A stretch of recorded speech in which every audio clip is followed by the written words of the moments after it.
This is the chair that I sat in for my very first chemotherapy session, and my husband was actually able to stay with me for this one. This is the first time that Jenny has been back to the chemotherapy suite since she was given the all clear from breast cancer last year.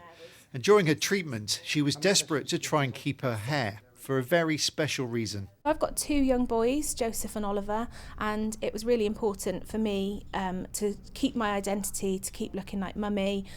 It was already traumatic enough for my husband and I having to tell them that mummy was going through this, but to look like mummy meant everything to me, and to them life just carried on as normal. So the channels have got cooling fluid in them. Jenny's wish came true thanks to scalp cooling treatment. We were shown a demonstration today by 2 members of the team here.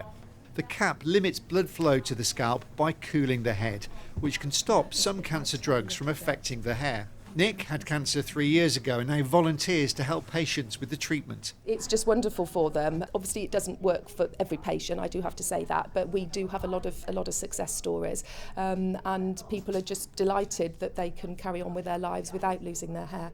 But having scalp cooling adds another hour and a half to what can already be a difficult appointment. So a £150,000 appeal has now been launched to transform this unused area into a dedicated space for the treatment. It offers them more dignity because with the best will in the world, when you're wearing a cap, you look slightly different, and sometimes if you don't want to be public property, you do stand out with a cap on.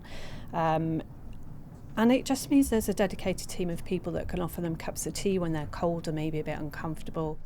The extra space will mean that you can have some support with you. The volunteers are amazing, the nurses are amazing, they do support you, but to have a family member or a friend or husband, sister, mother, whatever sat with you, that would be just amazing. The new area will be away from the main chemotherapy unit, offering patients not just more privacy, but the chance to maintain their identity.